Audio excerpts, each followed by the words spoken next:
Hello everyone, আপোনালোক সকলোকে মোৰ এটা নতুন লগলৈ পুনৰবাৰ স্বাগত জনাইছো।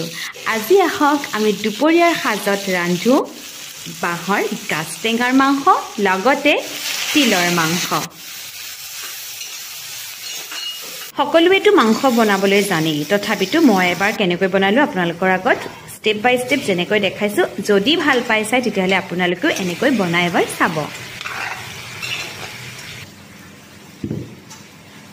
এয়া হিদিনা যে বনাইছিলো গাছ টেঙা, হেয়া গাছ টেঙা এতিয়া আজি ব্যৱহাৰ কৰিছো মাংসত।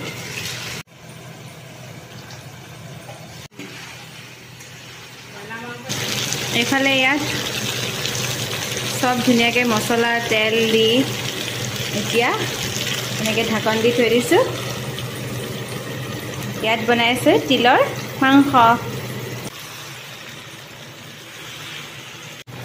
এফালে এয়া গাছ দি বেম্বো চুটৰ মাংস হৈ আছে ৰেডি। ইনে তিল দিয়া হৈ গ'ল ইয়াত। এয়া টেঙা মাংস পুৰা উতলি আছে, এতিয়া ধুনীয়াকৈ আমি খাম আৰু। এফালে এয়া তিলৰ মাংস, এফালে গাছ টেঙাৰ মাংস। এয়া তিলৰ মাংস একদম ধুনীয়াকৈ ৰেডি হৈ গৈছে। খুব চাওক ধোঁৱা ওলাই আছে একদম, গাজৰ কি ধুনীয়া।